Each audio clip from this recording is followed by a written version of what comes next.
image en fait. Mais si vous allez à l'hôpital, dans certains hôpitaux, vous aurez une personne qui va lister tous les maux que vous avez. Elle va regarder si vous avez mal à la tête, mal aux pieds, etc. Elle va pas forcément regarder ce qui est très positif chez vous, mais au moins là où vous avez mal, elle vous donne une liste de vos mots. Et s'il n'y a pas de docteur derrière, vous aurez des cachets correspondant à vos mots. Et parfois, ça peut être nocif parce que un mot de tête, un mal de tête peut cacher une migraine ou un cancer ou rien du tout. Et un auditeur, c'est comme un médecin qui, lui, va regarder là où vous avez mal et va regarder quelles sont les causes de ce mal et si le mal de tête que vous avez est lié au mal de pied ou au mal de ventre et fera des analyses nécessaires. Donc l'audit, c'est ça en fait. L'audit social en particulier, l'audit de la RSE, c'est vraiment comprendre et derrière, analyser les causes pour trouver ce qu'on peut faire ensemble, quels sont les plans d'action qu'on va mettre dans l'entreprise. Donc, si vous voulez, on va utiliser le mot audit social et le mot inspection. Inspection, c'est plutôt l'audit de conformité, mais au sens de je liste ce qu'il y a. Normalement, dans l'audit, il y a vraiment l'analyse des causes. Et on parle aussi d'évaluation parce que justement on ne voulait plus utiliser ce mot audit social qui était galvaudé puisque c'était la traduction de l'anglais. Donc pour revenir à la définition de l'audit, c'est on va regarder ce qu'on affirme qu'on veut faire a été vraiment fait et puis si on est capable de le réaliser et si on maîtrise les risques. Tout ça, c'est vraiment l'analyse des causes. Donc, je vais essayer d'entrer aujourd'hui, puisqu'on n'a qu'une heure, je vais essayer de vous donner à chaque fois des exemples de ce que ça veut dire sur le terrain. J'ai eu des questions avant de commencer qui étaient sur est-ce que on peut faire la même analyse ou est-ce qu'il existe des différences fondamentales pour faire de la RSE dans tous les pays du monde ou quelles que soient les entreprises. La méthodologie d'évaluation est la même. Après, on s'adapte, mais la méthodologie d'évaluation est à peu près la même. C'est-à-dire qu'un docteur, qu'il soit en Italie, en Inde ou au Pakistan, il va essayer de trouver les causes des problèmes qu'il rencontre et il va avoir une grille d'analyse. Après, à l'intérieur, sur les plans d'action, c'est complètement différent évidemment, mais la méthodologie est à peu près la même et après on peut l'adapter dans la mesure où on a les fondamentaux. Est-ce que c'est moi qui fait passer... Ah oui, c'est moi, pardon. Alors, je voulais vous montrer ce slide en fait, parce que dans les audits de conformité que l'on voit souvent, on fait des audits sur le fournisseur dans la chaîne de sous-traitance, donc sur le fournisseur, le sous-traitant et le fournisseur. Et on est très vite limité parce qu'une entreprise a des centaines de fournisseurs, qui elle-même a des centaines de fournisseurs. Pour vous donner un exemple, en Côte d'Ivoire, je dirigeais une équipe de 10 personnes pour faire une analyse de la chaîne de sous-traitance, de remonter la chaîne de sous-traitance de Nestlé sur le cacao. Uniquement sur le cacao, il fallait 10 personnes. Donc c'est très long, très complexe. Et faire des audits uniquement sans essayer de regarder quelle est la politique du donneur d'ordre, de l'entreprise qui va commander à ses fournisseurs ou à ses sous-traitants, c'est chercher une aiguille dans une meute de foin parce que c'est très large. Et en plus, qu'est-ce qu'on va leur demander? Certains pays, la loi n'existe pas ou alors, enfin, n'est pas conforme au droit international ou alors n'est pas appliquée. Donc, ça n'a pas trop de sens. Alors, ce qu'on préconise, c'est plutôt d'aller auditer dans un premier temps, d'analyser ce que fait l'entreprise. Ah, vous m'entendez pas, Jean-Marie? Je ne sais pas comment faire. Joël, il y a quelqu'un qui n'entend pas.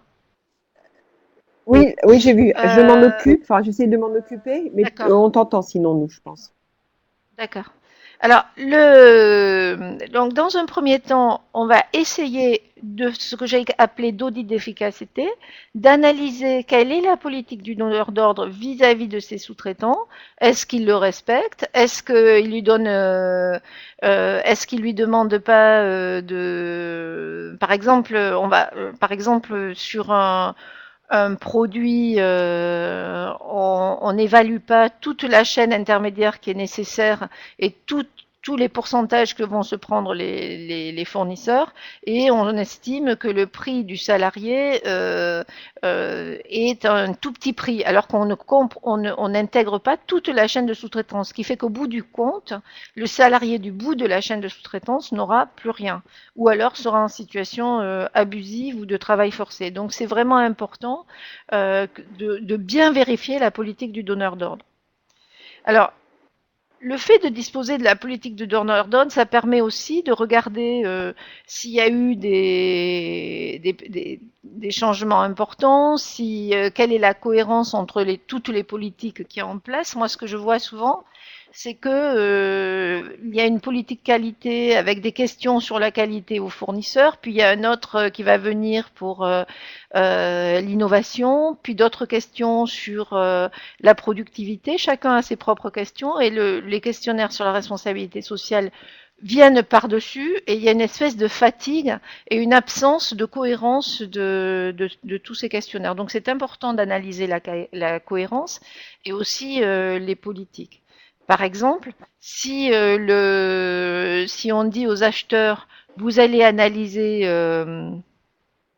votre objectif porte uniquement sur la productivité et la qualité et rien sur la responsabilité sociale de l'entreprise, vous pouvez être sûr qu'elle ne va pas être appliquée. Donc là, il y a une incohérence dans la politique et c'est même pas la peine d'aller chez le fournisseur, c'est évident qu'elle ne va pas être appliquée.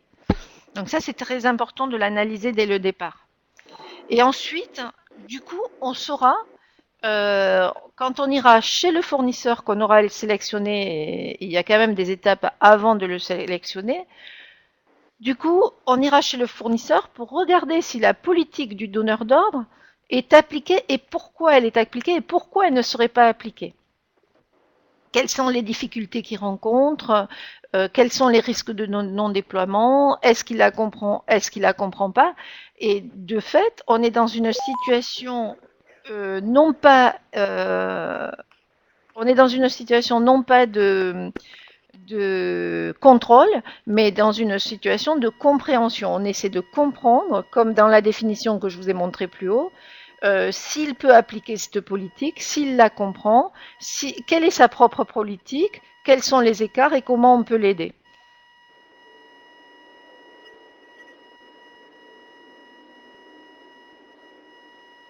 Alors, quelle est, dans ce cadre-là, la méthodologie d'audit, puisque c'est ce qui nous intéresse?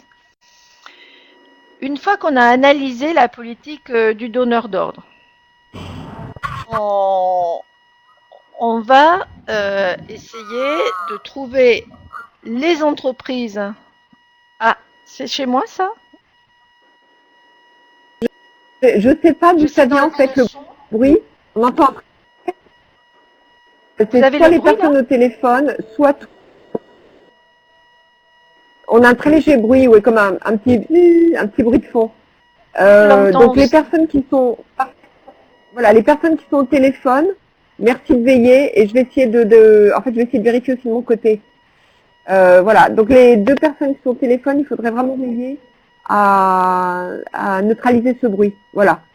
Tu peux reprendre comme ça, puis j'essaye de résoudre. Ok? Ouais, j'espère que c'est pas. Je redonne la parole. J'essaie d'en. Voilà, d'accord. Une fois qu'on a analysé cette politique du donneur d'ordre, mais une analyse est toujours avec la même méthodologie de comprendre la politique, les processus, les résultats dont je vous parlais tout à l'heure, mais on a des étapes à respecter. Une qui est la planification, bon, pas de problème, mais une autre qui est la préparation, l'information, le lancement de la mission et puis le processus d'audit. Croisement des informations, analyse des résultats et rapport. Alors, la préparation, je l'ai mis en gras parce que c'est la préparation, c'est la partie qui est la plus négligée. Et c'est vraiment la partie de l'audit qui est la plus importante. On passe autant de temps, si ce n'est plus, en préparation qu'en analyse sur place. On n'arrive pas comme ça dans une entreprise ou dans un pays ou dans une ferme. Il faut absolument préparer son travail, quitte à poser quelques questions à l'avance.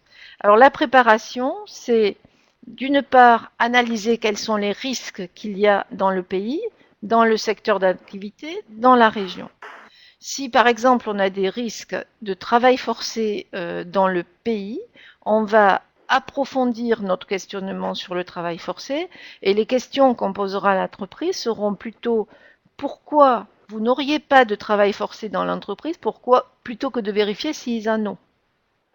Parce que c'est une question qui permet d'approfondir. Parce que si le pays a, je pense à la Malaisie par exemple, où il y a vraiment beaucoup de travail forcé parce qu'il y a peu de main-d'œuvre. En fait, tous les pays où il y a peu de main-d'œuvre, il y a des risques de travail forcé parce qu'ils font venir de la main-d'œuvre de notre pays.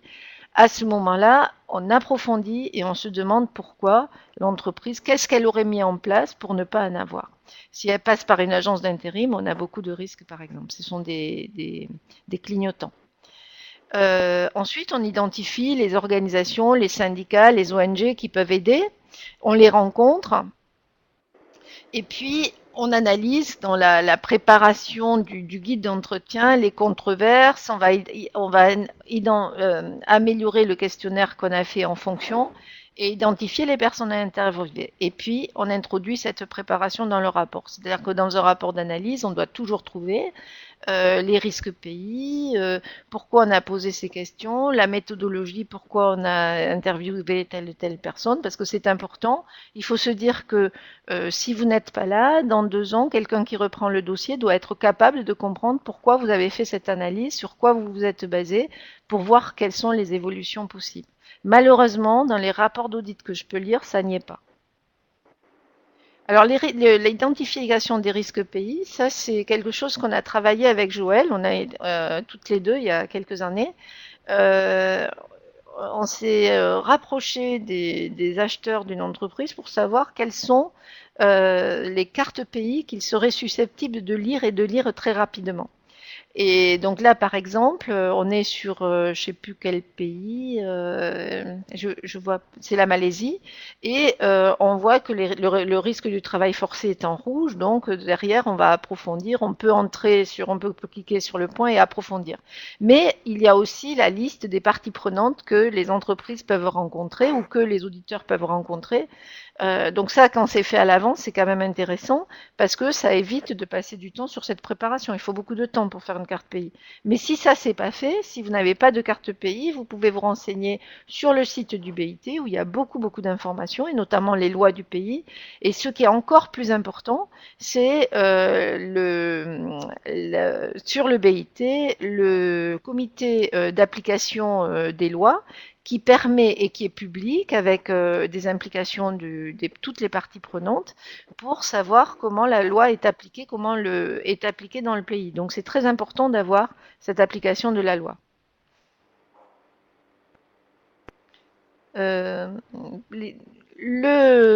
Ensuite, les risques par famille d'achat. Une fois qu'on a travaillé ces risques, on a une carte qu'on a déjà travaillée avec le donneur d'ordre, je vous ai dit dans l'audit précédent, et on sait où sont les familles d'achat à risque, ce qui permet d'aller analyser les familles d'achat et à l'intérieur des familles d'achat, les entreprises qui sont le plus à risque, c'est-à-dire dans ce cadre-là, les entreprises qui sont dans la zone rouge ou les zones d'activité dans la zone rouge. Effectivement, les sociétés minières, tout ce qui est société minière se trouve dans la zone rouge, que ce soit sur le cas environnemental ou sur le cas social, comme tout ce qui est construction, agriculture.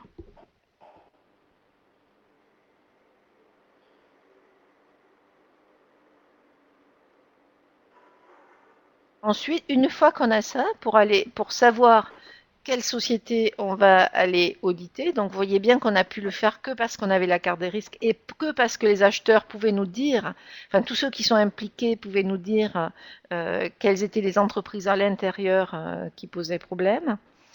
Le troisième point, c'est d'aller analyser, une fois qu'on a identifié les familles à risque, les sous-traitants euh, avec lesquels on peut strictement rien faire, c'est les types 4, parce qu'ils sont stratégiques. Je pense par exemple, enfin qu'on peut rien faire. Je veux dire, c'est des sous-traitants stratégiques et l'entreprise est dépendante de ce sous-traitant. Donc ça veut dire quoi? Ça veut dire que s'ils veulent agir, il va falloir qu'ils se rapprochent d'autres compagnies qui travaillent dans le même secteur et dans les mêmes mines. Ils pourront rien faire tout seuls, de toute façon.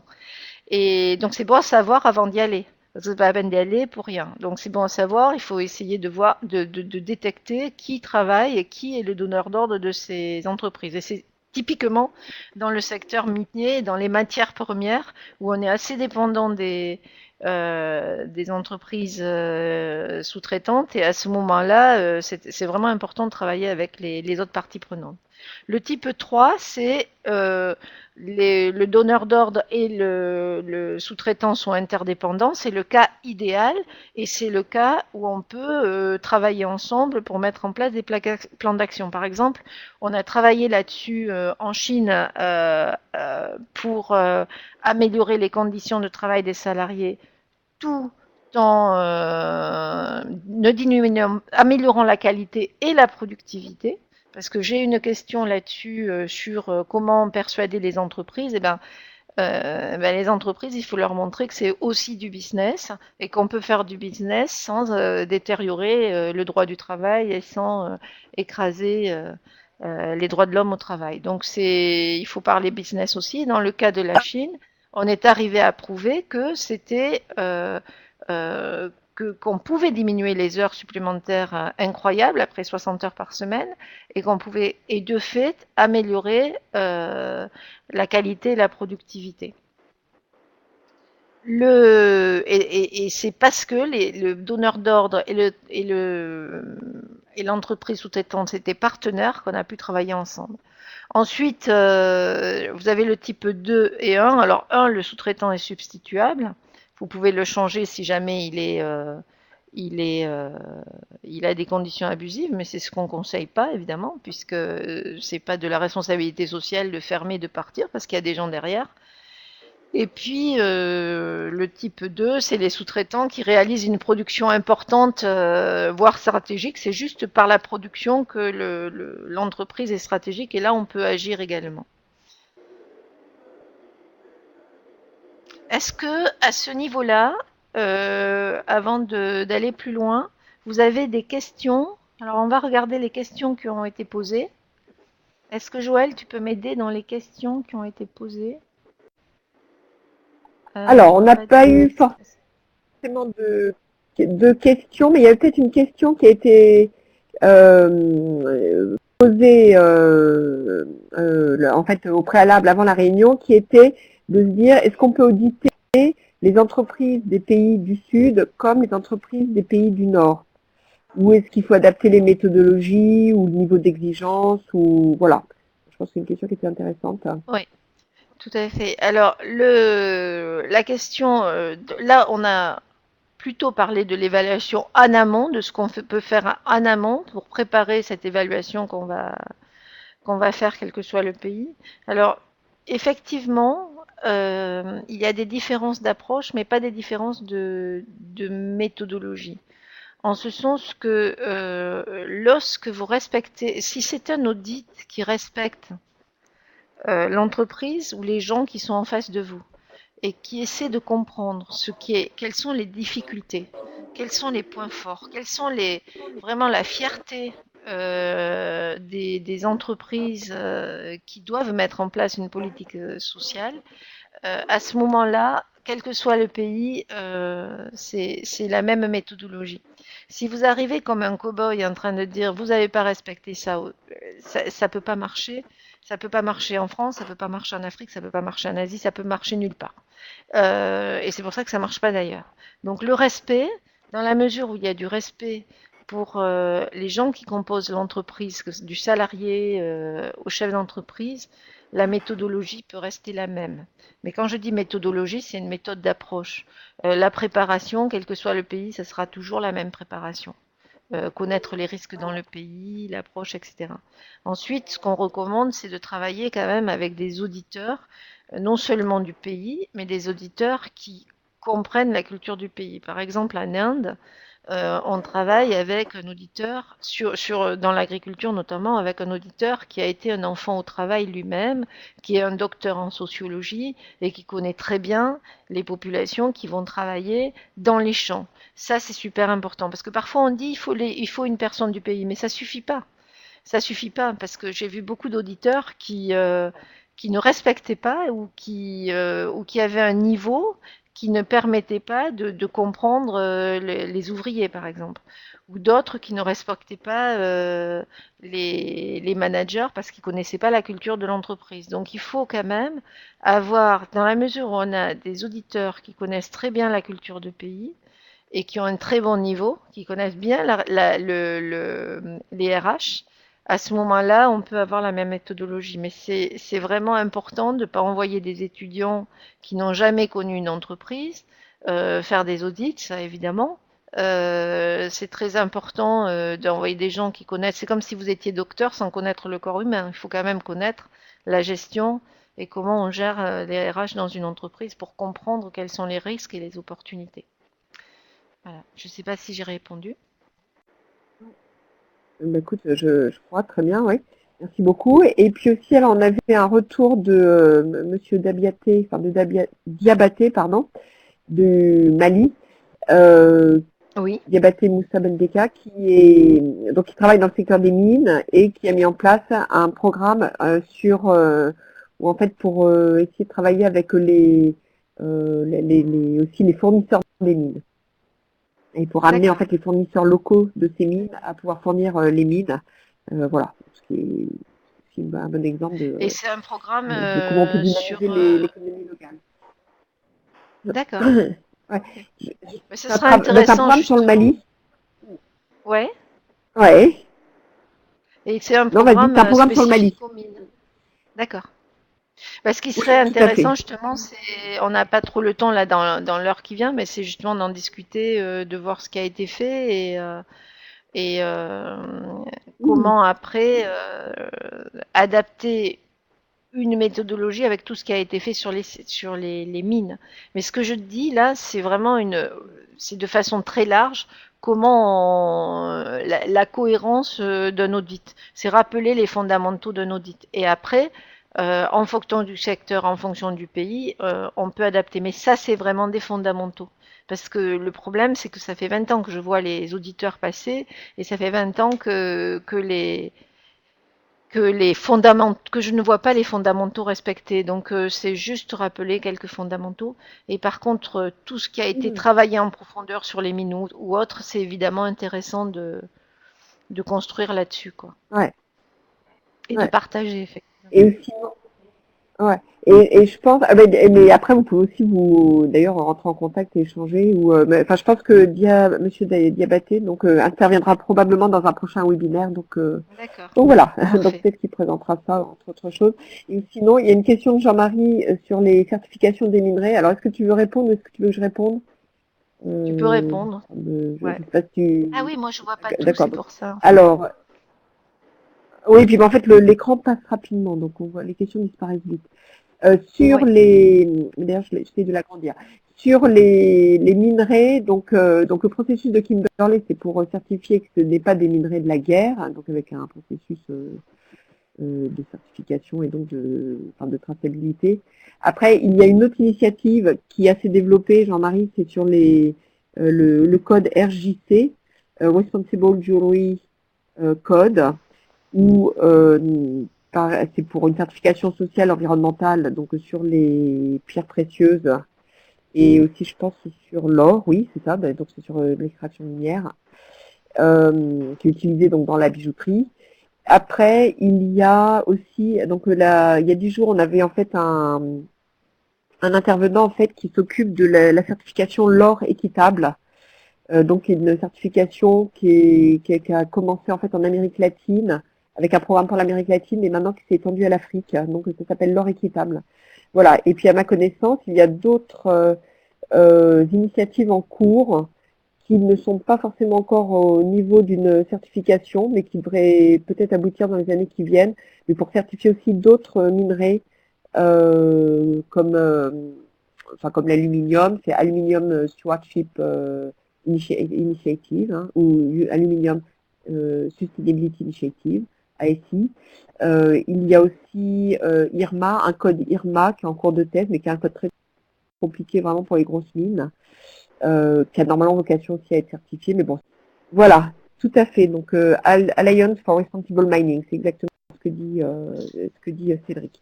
Alors, et Diabaté nous dit la question de l'intervenant est très intéressante, mais pense pas réussi.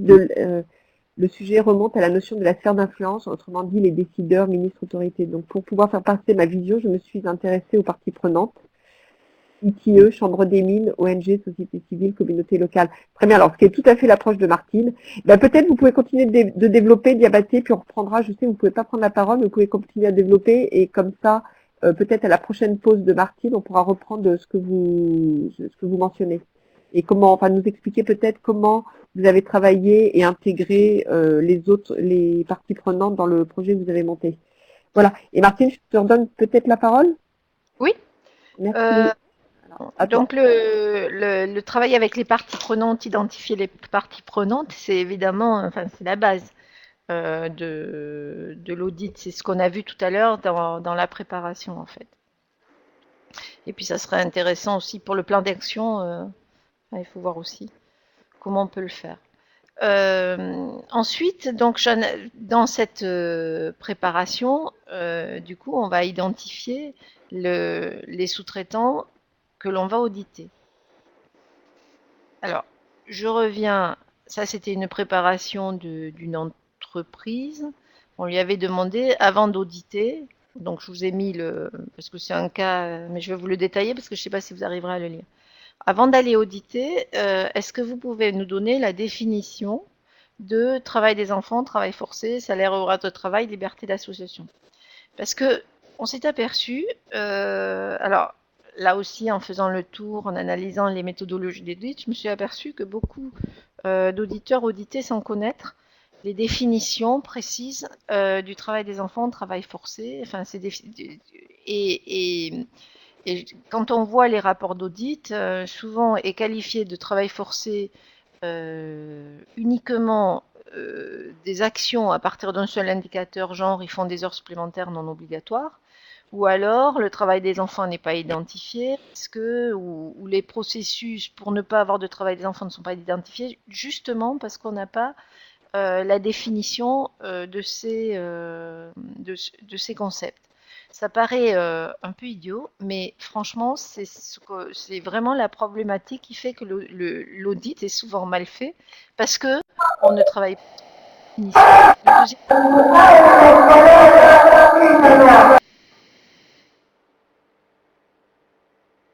Allô? Allô? Excuse-moi Martine, en fait je pense que ça vient du micro de Fabrice, donc Fabrice il faudrait vraiment éteindre votre micro. Ah non je suis pas sûre, je dis ça mais je suis pas du tout sûre. Bon je pense que c'est bon maintenant Martine. D'accord. Je te redonne la parole.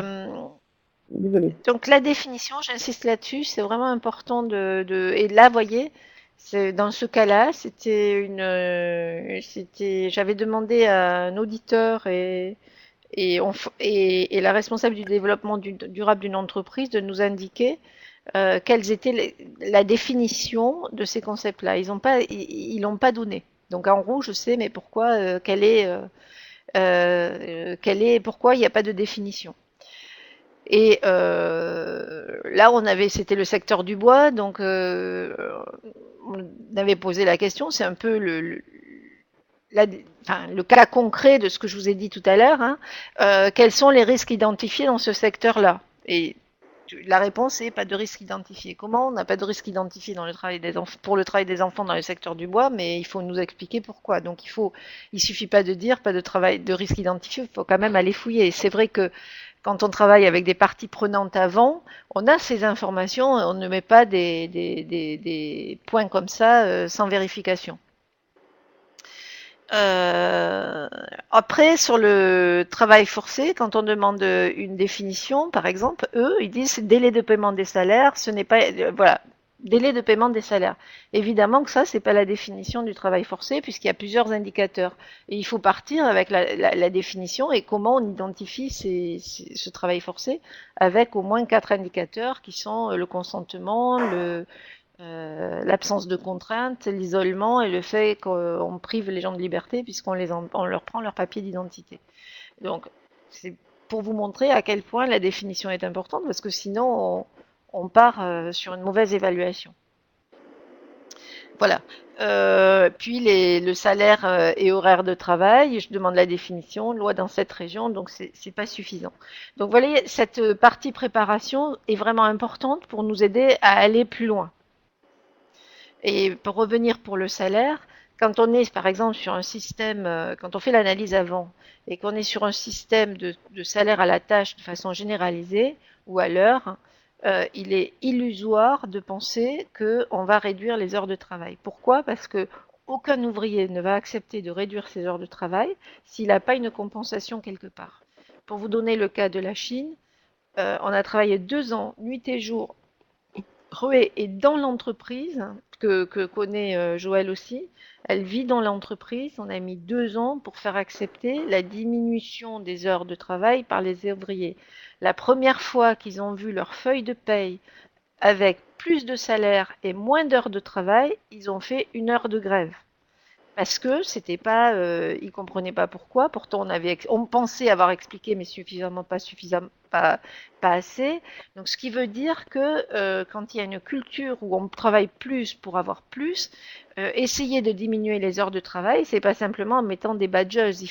Il faut comprendre la culture du pays et essayer de voir comment. Donc, toujours un indicateur qu'il y a des heures de travail abusives, c'est quand on ne paye les gens qu'aux heures supplémentaires ou aux heures de travail ou à la tâche. Et en plus à la tâche, on ne réintègre pas souvent les heures supplémentaires. Souvent, on dit ah ben vous gagnez plus, mais on ne calcule pas vraiment les heures supplémentaires. Donc c'est encore plus risqué. Et je parlais évidemment pas des gens qui sont pas payés parce que c'est encore un autre niveau. Mais là, vous voyez les risques tout de suite. Euh, donc là, c'est d'autres exemples, mais vous aurez la présentation, donc vous verrez les exemples. Sur également les salaires et heures de travail. Donc ça, c'est un autre dossier où je dis maintenant que vous avez défini, que vous avez identifié le problème dans le pays, vous allez nous dire, avant d'aller dans l'entreprise, vous leur avez envoyé un pré-questionnaire, c'est en général ce qu'ont les acheteurs, et quels sont les problèmes à partir de ce pré-questionnaire que vous avez identifié, quels sont les points forts, quels sont les points à approfondir, quels sont les documents à vérifier, les questions à poser. C'est juste pour bien travailler l'entreprise avant d'y aller et les problèmes que vous avez trouvés. Donc les problèmes, il y a éventuellement dans cette entreprise du travail forcé, parce que c'est un problème endémique dans le pays, les points à approfondir, ça va être la politique. Quelles sont les valeurs du chef d'entreprise? Est-ce qu'elles sont en adéquation avec celles de l'entreprise et du pays? Est-ce que on va se poser la question de regarder si le code, parce que souvent les entreprises demandent d'afficher les codes de conduite dans l'entreprise sous-traitante, ce code de conduite qui sont jamais compris. Si, par exemple, en Chine, si le code de conduite n'est pas signé par le chef d'entreprise, c'est comme si vous affichiez rien du tout. Donc, quelle est l'implication du chef d'entreprise? Quelles sont les implications par leurs valeurs? Donc ça, c'est des questions à se poser et derrière, vous regardez quels sont les documents à voir. Et c'est pareil pour les heures de travail et pour le salaire. Donc ça, c'est la préparation. Toujours, on n'est pas encore dans l'entreprise. En fonction de ce que vous avez identifié comme problème, vous allez regarder qui vous allez interviewer. Alors là, c'était un exemple, donc j'ai pas mis par exemple les personnes à interviewer parce que la personne ne l'a pas rempli, mais il est évident qu'il faut, comme il y a des intérimaires, il faut interviewer l'agence d'intérim, il faut interviewer les dirigeants, les superviseurs, les salariés, bien faire en sorte d'interviewer vraiment toute la chaîne de sous-traitance et identifier les questions qu'on va leur poser. Voilà. Est-ce que sur cette partie, c'est la même que ce que je vous ai présenté tout à l'heure. Je l'ai simplement détaillé pour vous montrer les outils qu'on utilise pour préparer une évaluation. Et évidemment, il faut l'avis. Si vous avez l'avis des parties prenantes, si vous y avez travaillé avec, il faut évidemment mettre l'avis des parties prenantes. C'est super important. D'accord, donc n'hésitez pas à poser vos Alors, questions. n'hésitez pas à Ouais. poser vos Je te laisse questions. continuer, Martine. Et puis si vous avez des questions, voilà, même sur la partie d'avant, n'hésitez pas. Je te redonne Voilà. la parole, Martine. Alors maintenant, on va entrer. Maintenant, on suppose que la préparation est bien faite et on entre dans l'entreprise ou dans la ferme ou dans la mine et on va essayer d'évaluer les actions, la politique et les résultats des actions. Ce que je vous donne, c'est une méthode. Là, par exemple, j'ai pris la méthodologie qui est la méthodologie de Vigeo parce qu'elle est simple à comprendre, mais c'est la même qu'ISO 26000. Mais ça ne veut pas dire qu'on ne peut pas faire des évaluations à 360 degrés. Ça ne veut pas dire qu'on ne peut pas demander aux personnes d'évaluer elles-mêmes leur entreprise. C'est juste qu'il faut quand même suivre une logique, quelle que soit la façon dont on va conduire les interviews. Il faut, à la fin de l'audit, avoir toutes les informations qui suivent cette logique et qui vont nous permettre de faire une analyse, quelle que soit la personne qui fait cette analyse. Parce que je sais qu'il y a dans beaucoup d'endroits, on fait faire cette analyse à l'ensemble des personnes travaillant dans le site. Ce qui est une méthodologie aussi intéressante, il n'y a pas de problème. Mais il faut aller au travers de tous ces points-là et parfois c'est un peu technique aussi. Alors, dans ce qu'on doit regarder, on doit regarder la pertinence des politiques en place. Parce que c'est exactement la même chose qu'on a fait avec le donneur d'ordre avant. Parce que si on a des politiques qui sont contraires à ce qu'on doit mettre en place, on peut être sûr que aujourd'hui on fait une photo, peut-être qu'il n'y a pas de problème, mais demain il y aura des problèmes. Ou alors aujourd'hui on fait une photo, on a l'impression que les processus ne sont pas mis en place pour éviter le travail forcé, mais en fait il y a une politique qui est déjà là et il faut juste les aider à mettre en place ces processus. Donc c'est important d'identifier la politique et qui porte cette politique.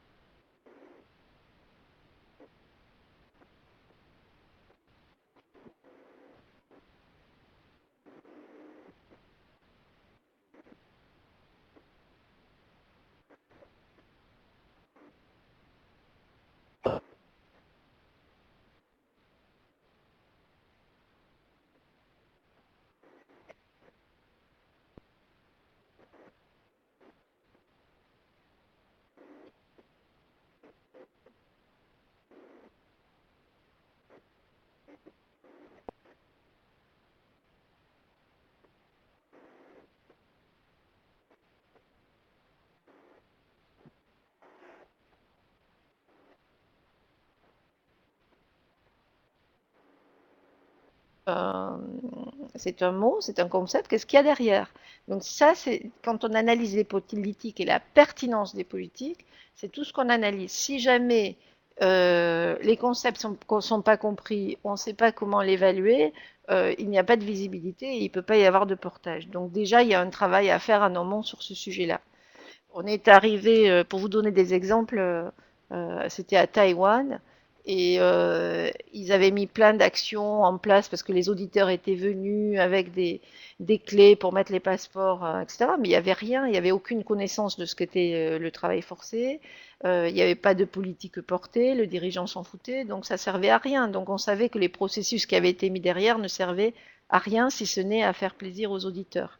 Mais la personne qu'on veut atteindre, qui est ce migrant qui était en situation de travail forcé ne pouvait pas être atteinte à cause de ça.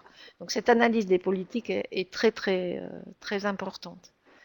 Et en plus, les risques du pays, c'est vraiment le risque de travail forcé parce que la plupart du temps, les entreprises euh, sous-traitantes et, et les donneurs d'ordre ferment souvent les yeux là-dessus. Les entreprises sous-traitantes ne veulent pas payer les agences d'intérim. Ils disent ah ben non, voilà, ils se payent sur le je sais pas quoi, mais c'est pas eux qui veulent payer les agences d'intérim. Donc qui les paye, c'est les migrants qui ont été appelés portants par l'agence d'intérim et qui payent parfois de 1 à 3 ans de salaire. Donc cette relation avec les agences d'intérim, comment ça se passe, quelle est la politique de l'entreprise par rapport aux agences d'intérim, est très importante. Et c'est très important de regarder s'ils acceptent de payer les frais aux agences d'intérim. S'ils les acceptent pas, il y a quelqu'un qui les paye. Donc ils peuvent mettre tout ce qu'ils veulent en place derrière. S'ils n'ont pas une politique approfondie avec ces fameuses agences d'intérim, par exemple pour le travail forcé, ça sert à rien. Après, la cohérence du déploiement, c'est est-ce que j'ai mis en place des actions par rapport à cette politique qui m'est propre, moi, sous-traitant, et qui n'est pas forcément uniquement celle des codes de conduite du donneur d'ordre. Quel processus on met en place avec quels moyens et quel contrôle? Qui c'est qui va contrôler? Est-ce que je fais un reporting ou pas? Alors un reporting pour des petites entreprises, vous allez me dire c'est difficile, mais c'est quand même important. Euh, je pense au travail des enfants, par exemple. On peut interdire le travail des enfants. Toujours pareil, il faut vérifier si on connaît l'âge des enfants, si on sait ce que ça veut dire dans le pays, etc.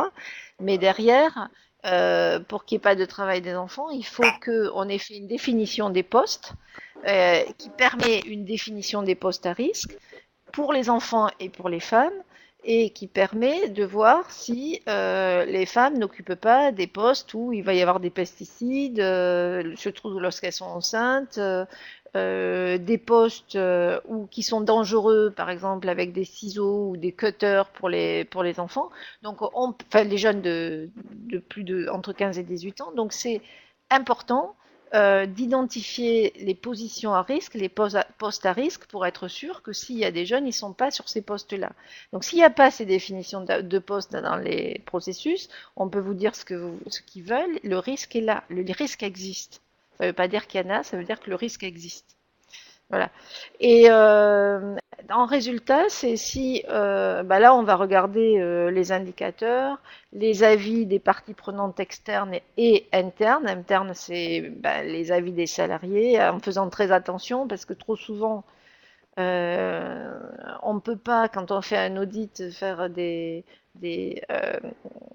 prendre un échantillon quantitatif. Donc, c'est des échantillons qualitatifs qui ne sont même pas basés sur des techniques, parce qu'on pourrait prendre le plan d'expérience, par exemple, qui est une méthodologie pour avoir un maximum d'opinions. Mais ça ne se fait pas comme ça, c'est des gens qui sont pris au hasard. Donc, il faut quand même avoir un minimum de méthodologie pour inviter les salariés à parler. Moi, je pense souvent, nous, on travaille par questionnaire avec les salariés, on leur explique ce que c'est, de façon à ce qu'on ait plus d'anonymat et qu'il n'y ait pas de problème ensuite pour eux. Et puis, on analyse bien sûr les controverses, c'est ce qu'on a fait dans la première partie. Est-ce qu'il y a des questions là-dessus? Parce que je sais que ça, c'est un peu complexe.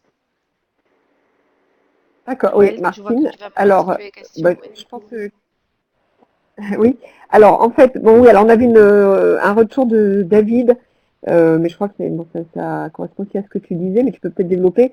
C'est donc qui dit dans la méthodologie d'intervention, je pense qu'il est important de consulter les travailleurs sur leur situation. C'est ce que tu voilà, tu as peut-être des choses à rajouter par rapport à ce que tu as déjà dit. Puis il y avait aussi, attends, je te donne la deuxième question, puis après je te laisse parler. C'est Martienne qui disait à propos de la pertinence des politiques, est-ce que vous avez développé, parce que tu as développé des indicateurs, enfin toi ou RH sans frontières ou les missions sur lesquelles tu peux être impliqué, avez-vous développé des indicateurs en termes d'efficacité et d'efficience qui sont développés lors de vos analyses? Voilà, je te donne la parole pour ces deux points.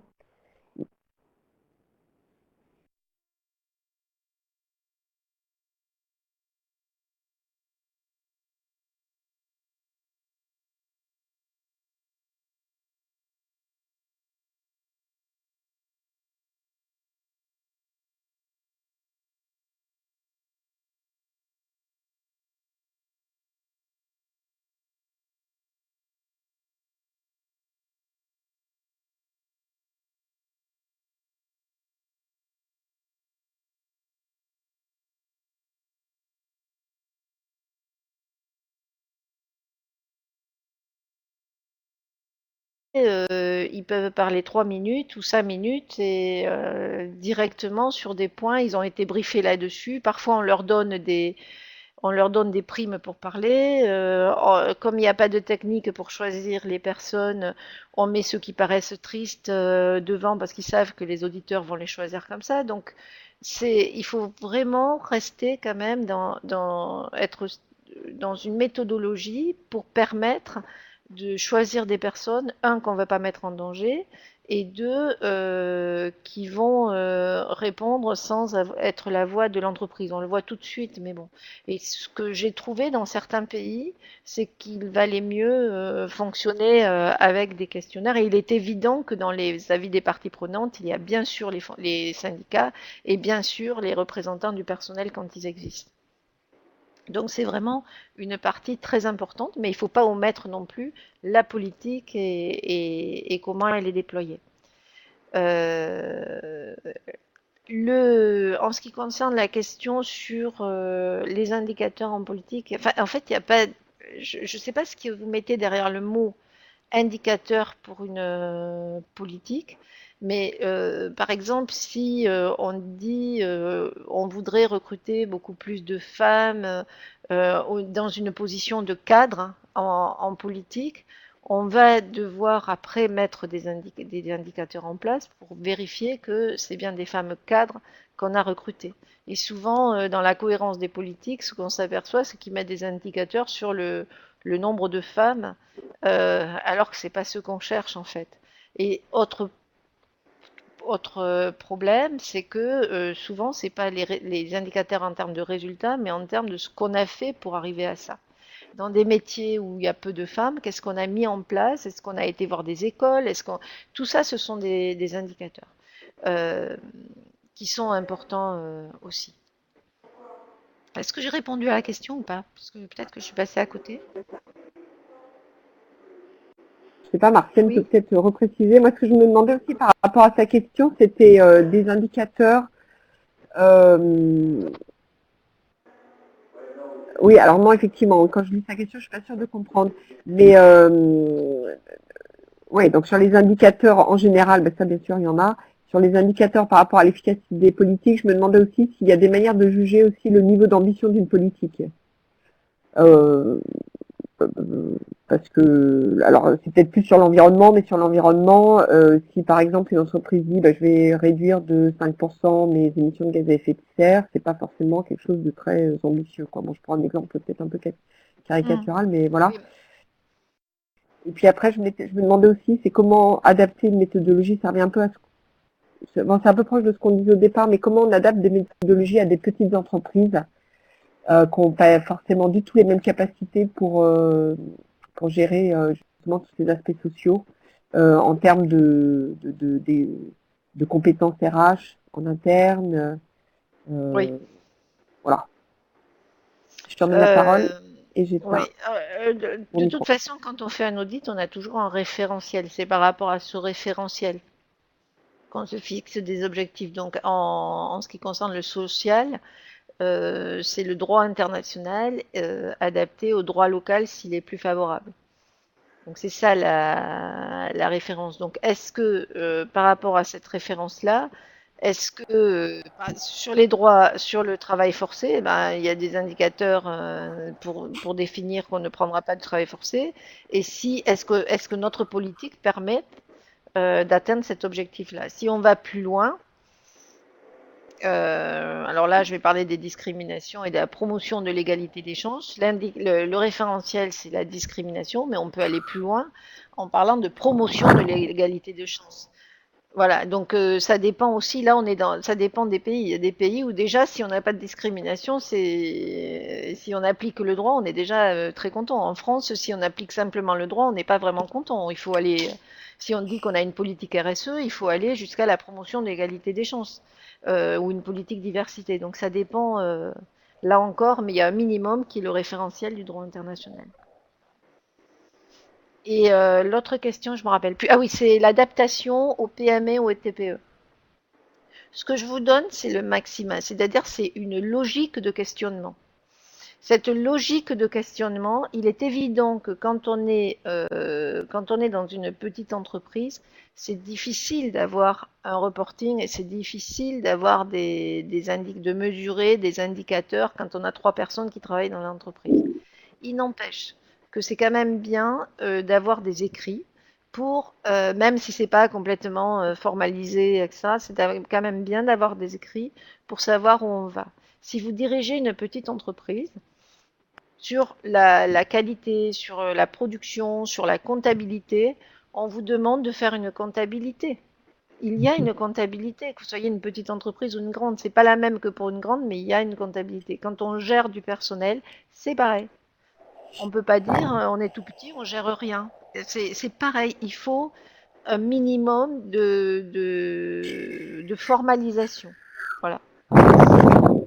Et on a intérêt, puisqu'on doit formaliser, on a intérêt à intégrer ce qui est positif chez nous. Parce que si on formalise rien, on ne voit pas ce qui est positif.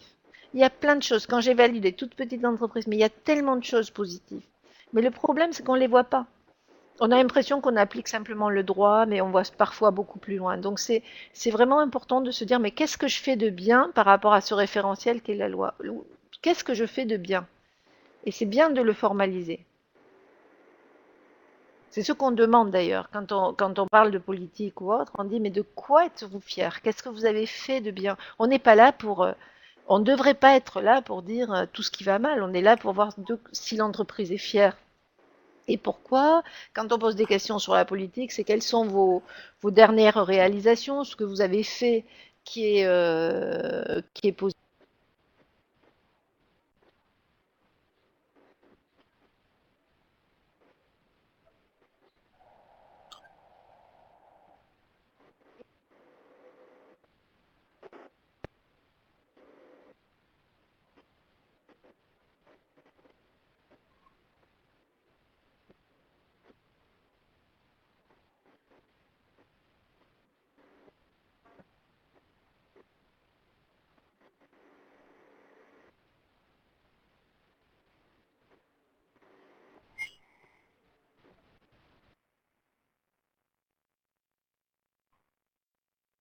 Ouais, d'accord. Et on avait Cédric qui approfondissait un peu la question justement en disant comment on traite, enfin,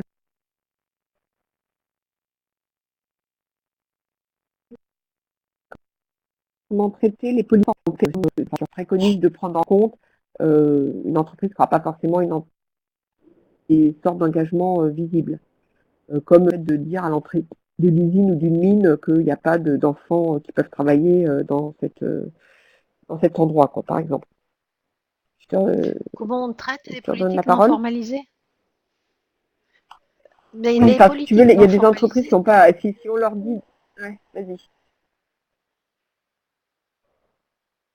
Allô? C'est moi qui dois pas. Tu veux dire des entreprises. Est-ce que tu peux reformuler, Joël? J'ai pas bien compris. Joël? Une- Oui, tu m'entends? Allô? Est-ce que tu m'entends? Ouais, tu me disais, tu Oui. peux reformuler un petit peu? Ouais. Ouais, je t'entends. Oui. C'est en fait il y a des Mais entreprises, surtout sur les je voudrais. PME. Oui, j'entends pas après. Alors oui, je finis. Il y a des entreprises, oui, il y a des entreprises, surtout dans les PME, qui vont avoir pas forcément des traits formalisés, mais elles peuvent même avoir des engagements. Ah mais là, il y a un souci, parce que est-ce que les autres m'entendent ou pas?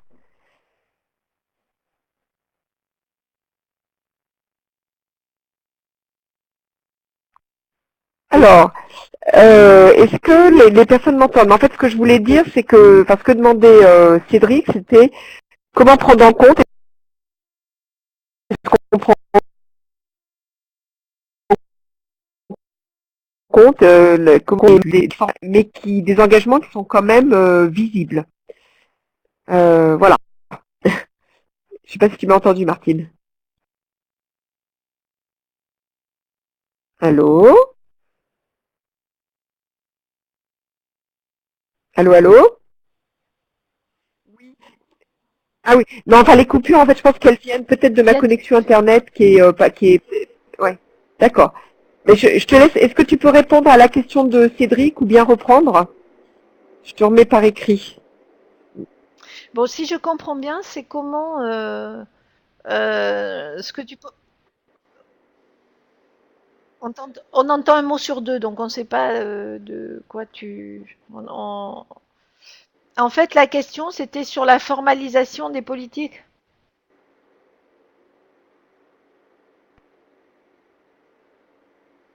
Oui, c'est ça. Quel C'est niveau, ça? la formalisation des politiques.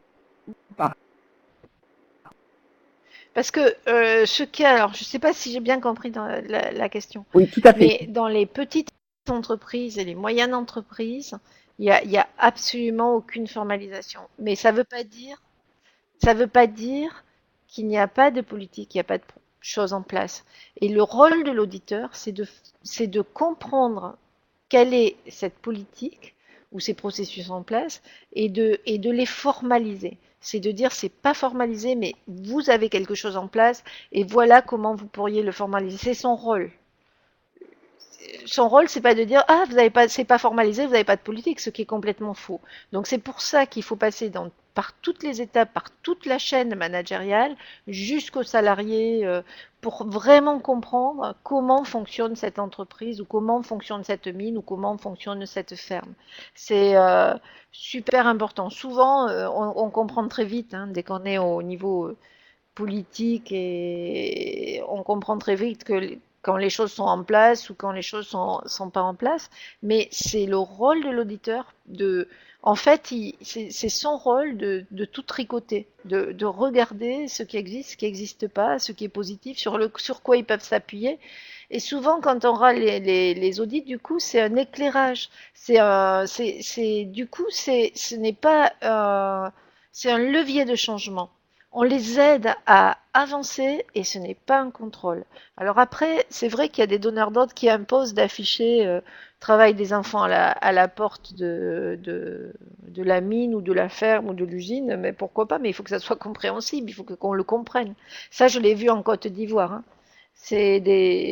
Dans toutes les fermes, il était imposé le travail, l'absence de travail des enfants, il y avait des panneaux, mais on savait déjà pas ce que t'étais un enfant souvent. Voilà. Euh, Est-ce que j'ai répondu ou pas?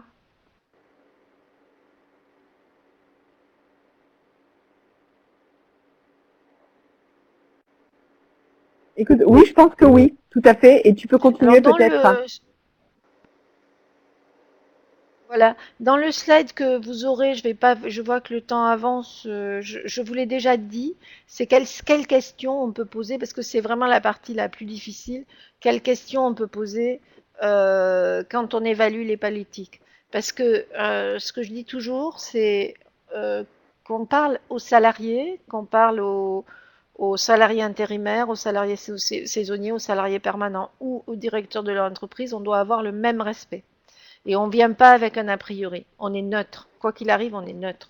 Et pour d'ailleurs, je vais revenir aux salariés. Pour les salariés, ne pas oublier d'intégrer tous les salariés intérimaires, tous les salariés saisonniers et les permanents, parce que c'est sur les intérimaires et les saisonniers qu'il y a le plus de problèmes en général. Donc ne pas les oublier. Souvent, tout va bien pour les permanents et dès qu'on arrive au temporaire, c'est là qu'intervient le problème. Donc, ne pas les oublier. Et s'il y a des agences d'intérim, il faut aller voir les agences d'intérim. Alors, pour la politique, il est important de respecter la personne qu'on a en face et de ne pas poser des questions genre est-ce que vous avez du travail des enfants ou combien de personnes travaillent dans votre entreprise, un dirigeant, y compris un petit dirigeant. Ça ne se passe pas comme ça. Et on essaie de comprendre quelle est sa politique générale, quelle est sa stratégie, quelles sont ses difficultés, sa fierté, ses raisons d'être fier de son entreprise.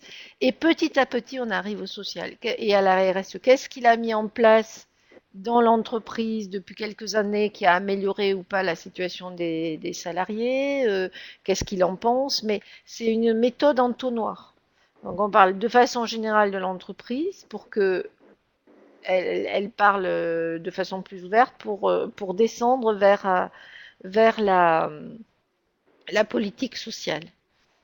Et c'est après, aux autres managers, qu'on va poser des questions plus précises.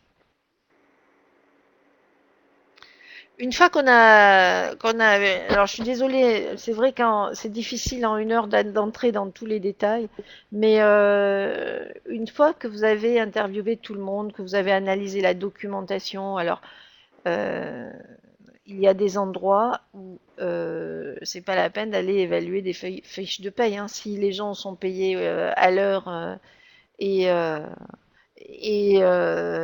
quand on vous dit qu'il n'y a pas d'heures supplémentaires, c'est absolument pas possible. Donc le risque est là et il faut aller creuser. Qu'est-ce qu'on peut faire pour réduire ce risque? Parce que souvent, quand des entreprises ont l'habitude d'avoir des auditeurs, ils créent des fausses feuilles de paye. Donc il faut faire attention à tout ça. C'est ce qu'on aura vu dans la préparation.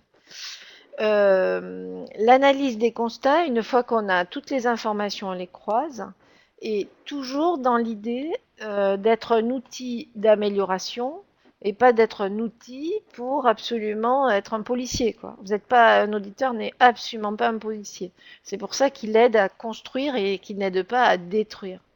Le, je vais vous donner un exemple aussi là-dessus. C'est par exemple en Chine où Roe vit depuis 2 ans, nuit et jour. Donc elle sait exactement ce qui se passe. Et comme on vous l'a dit, on met en place une politique, des processus, etc. pour améliorer les conditions de travail des ouvriers. Et chaque fois qu'il y a des auditeurs qui passent, ils regardent jamais les politiques et les processus et ils disent ah ben il y a trop d'heures supplémentaires, il faut diminuer les heures supplémentaires. Oui, mais comment on fait? Nous on sait comment on fait puisqu'on est dedans. On met en place une politique, mais on n'en est pas encore au résultat. Enfin, à l'époque où il venait, on avait toujours des heures supplémentaires. Mais ça, ils ne le regardent pas, ce qu'on a fait avant. Alors ça, c'est nous, c'est-à-dire que c'est RH sans frontières. Ça va. Mais quand c'est une entreprise qui met en place des actions et qu'on les regarde jamais, parce que ce qui importe, c'est les résultats, ça pose des problèmes. Et effectivement, on peut évaluer les risques, mais aussi les opportunités, et toujours avec l'ensemble de la chaîne managériale. Voilà. Donc, ce que je voulais vous dire, donc, quand on croise les informations, c'est important de regarder les faits, les causes et les conséquences. Euh, les faits, trop d'heures supplémentaires. Les causes, c'est peut-être que il y a une politique de salaire qui est basée que sur le temps de travail. Et les conséquences, eh ben, ça peut être qu'on ne va pas payer le salarié pour les heures qu'il a fait. Il va y avoir de la fatigue, il va y avoir des accidents de travail, etc. Alors les causes sont antérieures et faits, ça veut dire que si on a identifié les causes, par exemple pour cette histoire d'heures supplémentaires, à ce moment-là, évidemment, les conséquences seront réduites. Donc c'est pour ça qu'il est important de travailler sur les causes.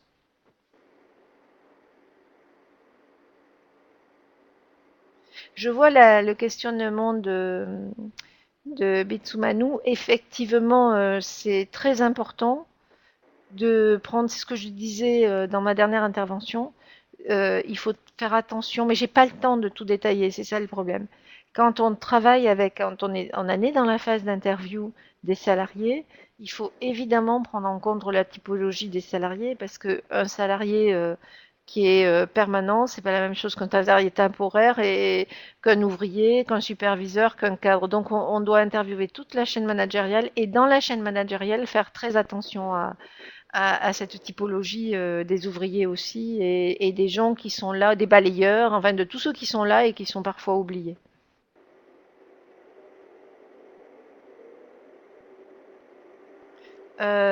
Non, mais simplement, là, je vais vous laisser 5 minutes pour les questions.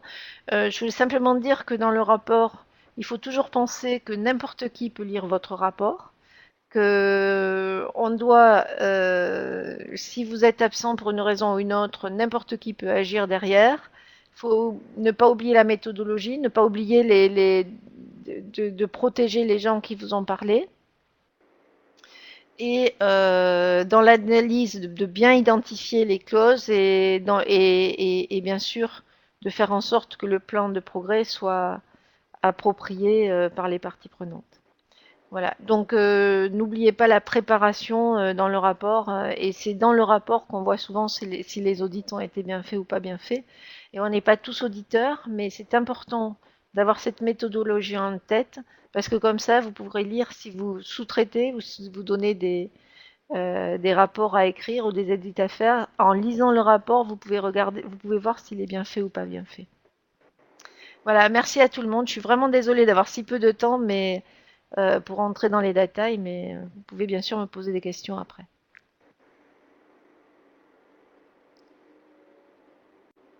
Je ne vois pas les questions, Joël, si tu peux. Alors, écoute, pour l'instant, je crois qu'on a fait un peu le tour des questions, donc les participants qui le souhaitent peuvent poser d'autres questions.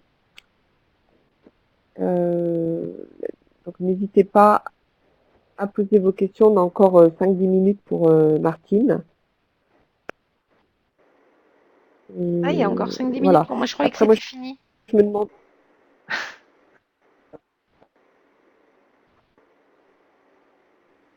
Ouais, ouais. Tu peux faire aussi, si tu veux, la dernière page sur le rapport et sur le suivi. Après, est-ce que je crois que tu as travaillé en Afrique, entre autres sur tout ce qui est les plantations en Côte d'Ivoire. Est-ce que tu as des choses qui t'ont particulièrement marqué par rapport à ce que tu pouvais voir en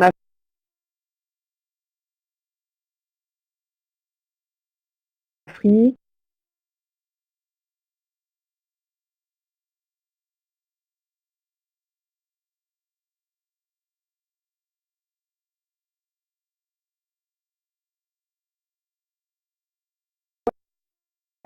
Au téléphone, je vais passer au téléphone, mais là juste, oui, qu'est-ce que tu peux partager sur ton expérience en Afrique, sur des audits sociaux en Afrique?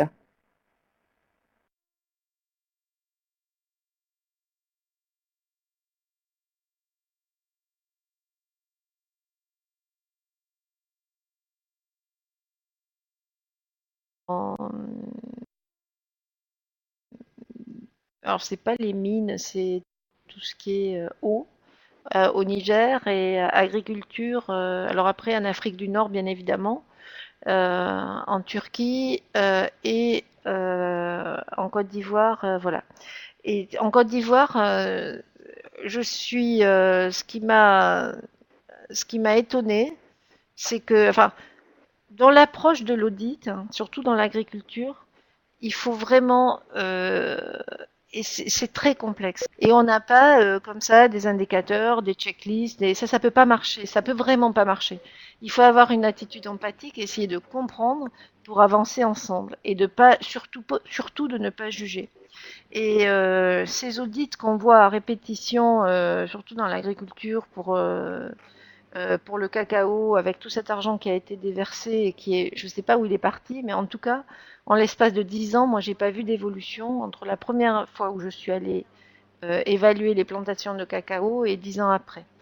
Euh, Entre les deux, ce qui m'a surpris, c'est que les, dans les codes de conduite, on demande aux gens de ne plus avoir de travail des enfants, sans identifier ce que sont les enfants, sans identifier les tâches à risque, en ne se posant pas la question de ce que font ces enfants quand ils vont pas dans les champs. Et parce qu'ils vont pas tous à l'école, il faut pas, surtout quand ils ont 12 ans ou 13 ans. Et, euh, et donc les politiques sont vouées à l'échec. Et c'est ça qui m'a vraiment surpris. Je me dis, mais comment on peut continuer à imposer des politiques comme ça et ne pas tenir compte de la situation et de ses enfants? Parce que ce qui nous importe, c'est pas qu'ils travaillent pas, ce qui nous importe, c'est qu'ils sortent de cette misère et qu'ils puissent être éduqués à un moment donné. Donc cette absence de définition des tâches à risque, de compréhension des problématiques locales, y compris par des qui sont locaux et qui font des audits, m'a beaucoup surprise. Mhm. D'accord. Martine, alors, on avait une question aussi, c'était Jean-Marie Bolika de RD Congo qui demandait si il y a des rapports que tu as pu faire qui sont disponibles. alors les rapports d'audit, bon, généralement sont confidentiels, mais je pense que tu as fait quelques rapports qui ont été publiés, qui sont peut-être sur ton site. Enfin, je te laisse répondre.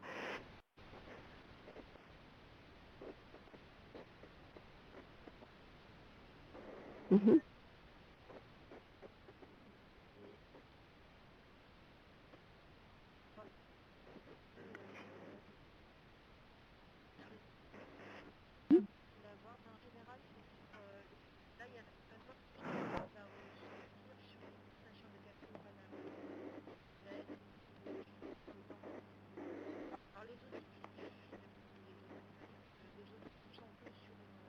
Ferme parce que il y a quand même la confidentialité. Alors nous, ce qu'on demande, c'est que normalement, quand on fait un audit, on prend des informations. Quand on conduit un audit, on prend des informations et on doit restituer les informations aux gens.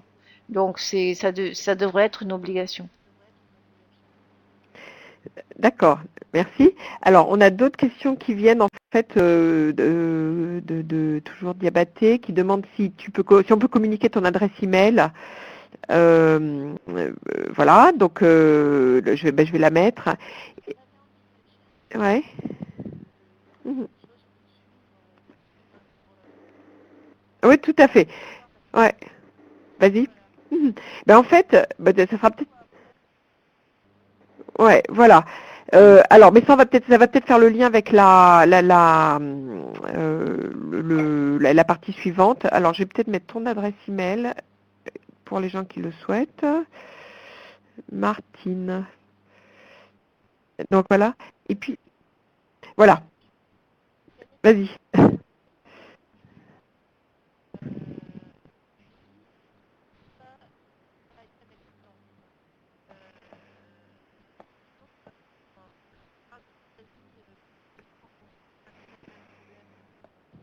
Par exemple, l'Asie, travailler sur le problème du travail forcé, ben, effectivement, ça prend beaucoup de temps parce que il faut remonter au contexte pays, etc. Il faut avoir de la patience, mais demander des progrès systématiquement, suivre et demander des progrès.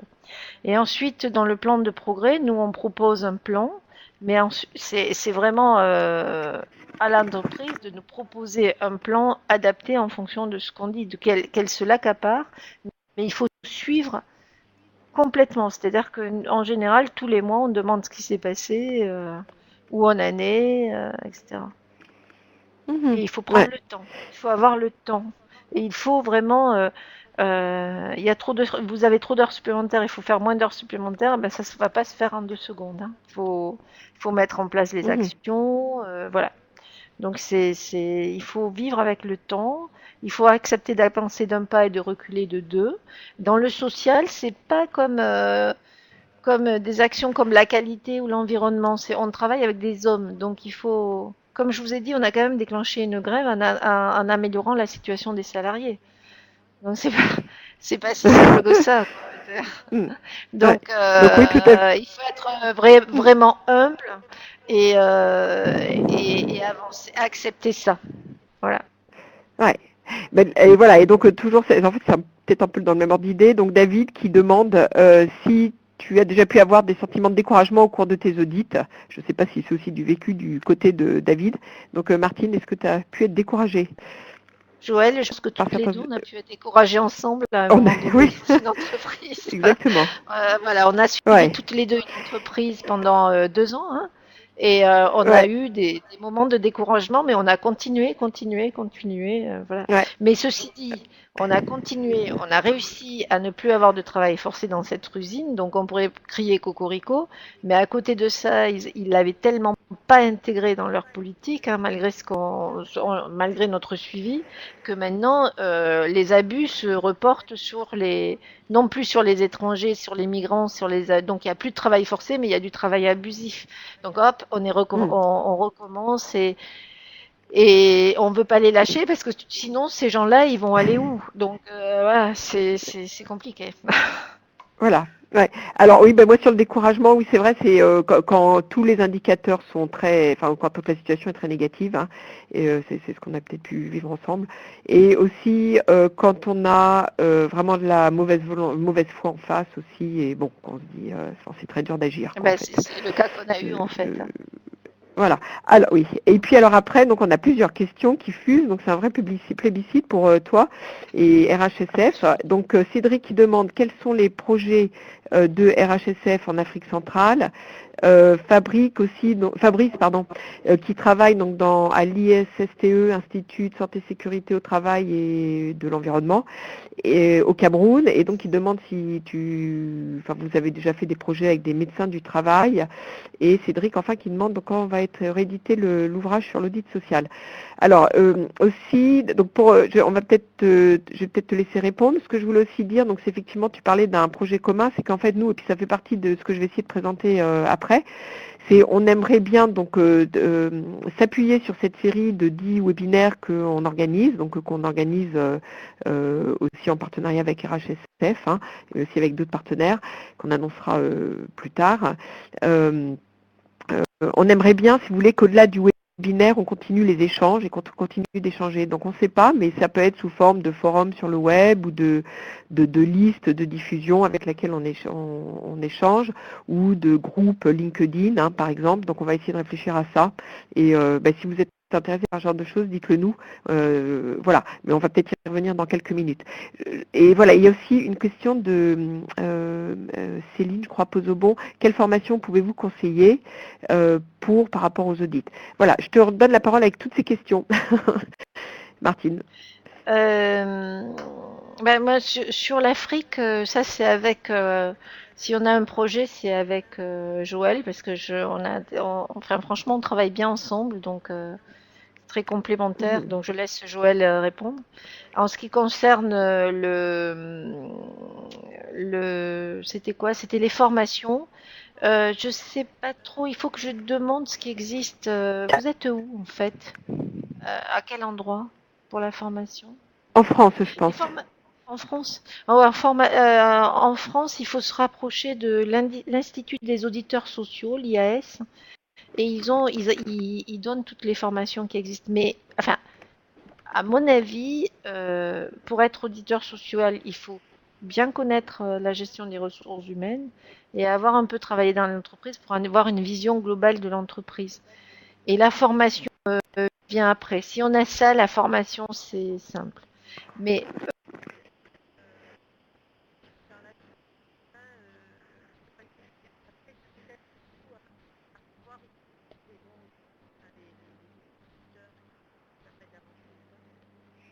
Mhm.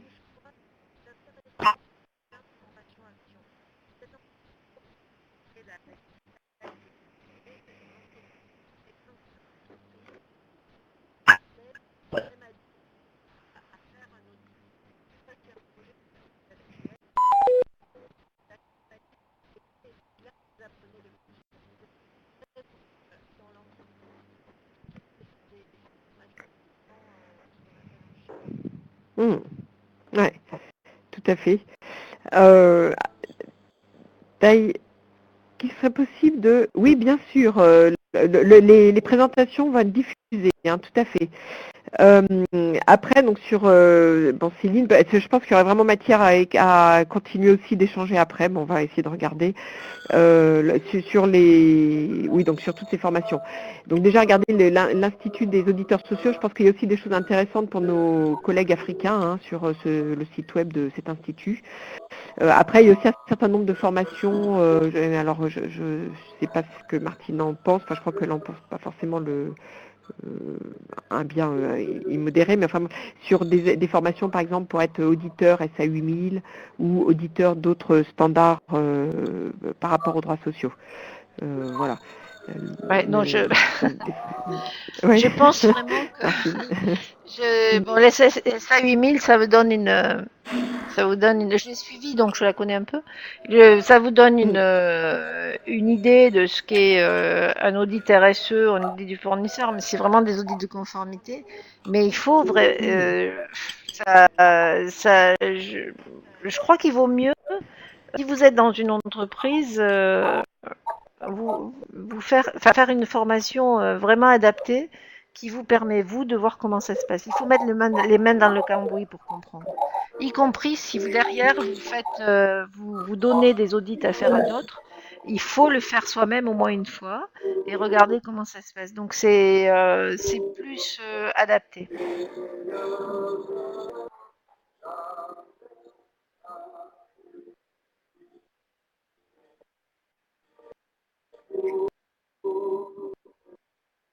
Ah oui, pardon.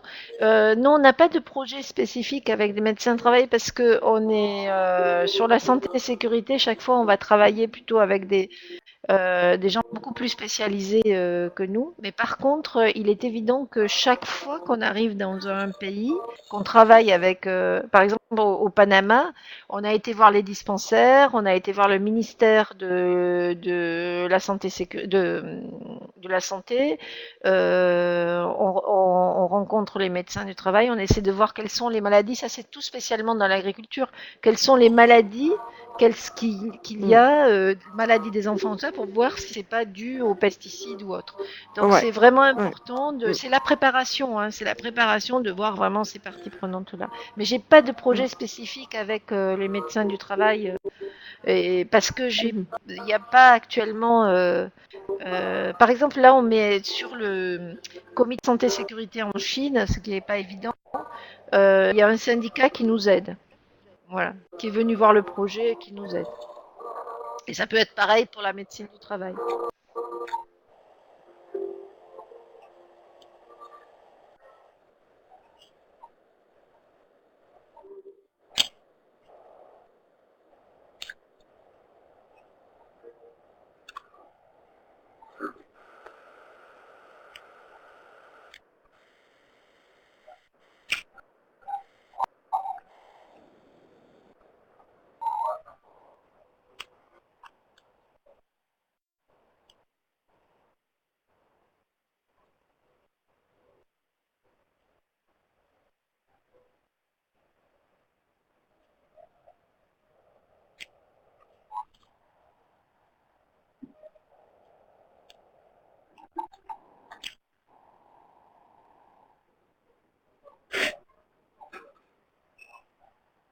Voilà.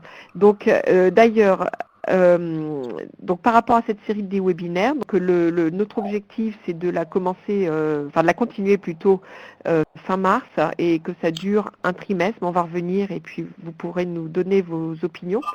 Donc on a un certain nombre de thèmes qui sont déjà prévus, qui sont donc, alors ce qu'on a vu aujourd'hui avec Martine, c'est-à-dire comment on évalue et comment on peut gérer les impacts de l'entreprise sur certains aspects. Aujourd'hui c'était les droits humains au travail. On aura aussi quelque chose sur la santé sécurité, donc il sera peut-être avec l'ISTE, donc dont nous avons un représentant aujourd'hui avec Fabrice, donc qui est un institut camerounais, donc on serait vraiment ravis de pouvoir faire aussi des webinaires où c'est des intervenants africains, hein, ou d'autres régions du monde d'ailleurs, mais francophones. On en aura un webinaire qui sera sur l'évaluation des impacts environnementaux, qui sera peut-être aussi avec Martienne, qui est aujourd'hui présente. Hein. On aura, ben voilà, on a aussi plusieurs personnes, donc une intervention sur les principes directeurs pour les entreprises et les droits humains des Nations Unies avec Charlotte Michon qui est aussi aujourd'hui avec nous. Ça sera le 23 mars, celle-là est déjà programmée. Et après, donc, aussi une intervention sur ISO 26000, une intervention sur les mécanismes de remédiation des instruments internationaux pour la RSE, comme les standards de la SFI ou les principes directeurs de l'OCDE. On aura, je pense qu'on mettra aussi dans une session quelque chose qui est sur le dialogue social, parce que ça nous semble aussi très important. Donc, une ou deux sessions sur les standards RSE sectoriels, les certifications RSE. Donc, par rapport à ça aussi, si vous avez des préférences, peut-être, plutôt que d'avoir une présentation générale, avoir peut-être deux ou trois présentations de standards spécifiques, comme le standard sur les forêts, standard sur l'or et Kita, par exemple, hein, comme on en parlait, ou sur des standards sur l'alimentaire. Et ensuite, quelque chose sur ce qui est monitoring et reporting. Voilà, donc voilà un peu ce qu'on a prévu. Alors, je ne sais pas si vous avez d'autres souhaits, si vous voyez des sujets qui manquent ou des sujets que vous voudriez voir abordés au cours de ces webinaires, mais en tout cas, faites-nous en part. On essaiera d'y satisfaire. Hein. Et puis on oublie peut-être des choses, on n'a peut-être pas la vision que vous pouvez avoir en Afrique, donc n'hésitez pas. Voilà. Donc Cédric, donc SA8000, bah, écoute, je note. Tout à fait, merci. Merci pour la remarque. Alors après, on pense, et là aussi, aussi, on aimerait vos retours, c'est de faire ce programme de 10 webinaires sur 3-4 mois à peu près. Donc ça commencera non pas le 26, il y a une petite faute, mais le 25 mars, donc avec Charlotte Michon sur les principes de directeur des Nations Unies, qui ont complètement renouvelé l'approche en fait diligence raisonnable de l'entreprise. Donc c'est vraiment important comme sujet. Donc 3-4 mois. Donc on pense à une fréquence de toutes les 2 semaines et à peu près et probablement le même jour et la même heure qu'aujourd'hui. Voilà, donc si vous avez des remarques par rapport à ça, c'est vraiment le moment de me le dire. Alors,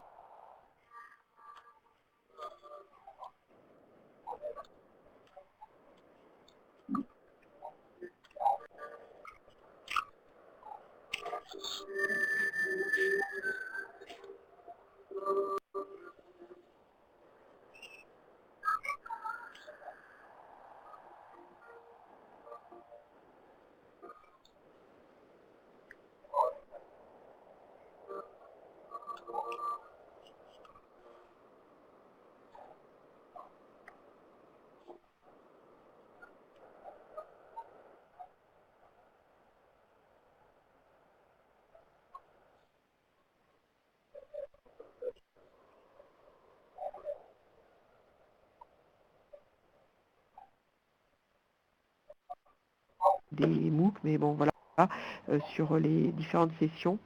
Bon, on est bien conscient aussi des problèmes liés à la qualité de l'Internet en Afrique, que c'est pas forcément toujours facile. Voilà, si vous avez d'autres questions ou d'autres choses que vous pensez, qui vous semblent avoir été oubliées, faites-nous en part. Et puis, ah oui, voilà, dans les autres, en fait, on avait tout ce qui était, en fait, c'est sur la page d'après, mais je pense qu'on va vraiment avoir très peu de temps. C'était de se dire aussi, pourquoi pas bâtir sur ces webinaires pour mettre en contact plus systématiquement les intervenants et les participants entre eux. Aussi comment, enfin, si on crée un groupe LinkedIn ou par des emails ou voilà. Donc à voir, on verra peut-être, on va peut-être essayer de commencer aujourd'hui. Donc là on a une proposition donc sur rencontre du réseau dans un pays, mais tout à fait, ça serait vraiment tout ce qu'il faudrait qu'on fasse à terme. On veut vraiment ça.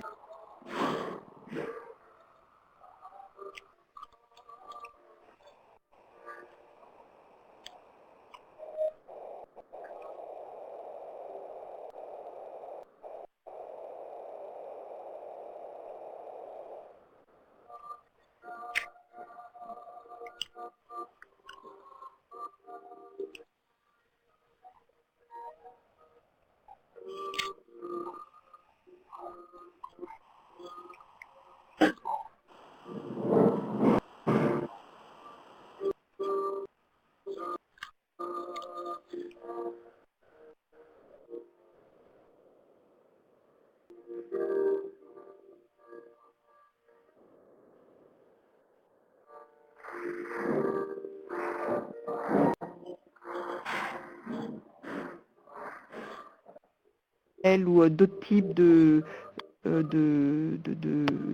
de connexion en ligne. Voilà, quels sont aussi les types de compétences que vous recherchez. Et aussi, si vous souhaitez être impliqué dans le programme, n'hésitez pas non plus à nous en faire part. Si vous souhaitez intervenir, modérer, n'hésitez pas à nous en faire part. Et aussi une dernière idée aussi, c'est si vous vouliez vous-même organiser un webinaire, alors qui serait même pas organisé par RSE Développement, vous utiliseriez la plateforme, mais pourquoi pas aussi mettre à disposition donc de temps en temps la plateforme de webinaire pour une activité bien sûr dans le domaine de la RSE. Voilà, donc c'est toutes ces autres attentes, c'est un peu au-delà des webinaires stricto sensu, hein, mais n'hésitez pas à nous faire part de toutes les attentes que vous pouvez avoir. Alors, je vois pas forcément beaucoup de réponses là, mais vous pouvez toujours en faire. Et puis, vous pouvez nous écrire et vous pouvez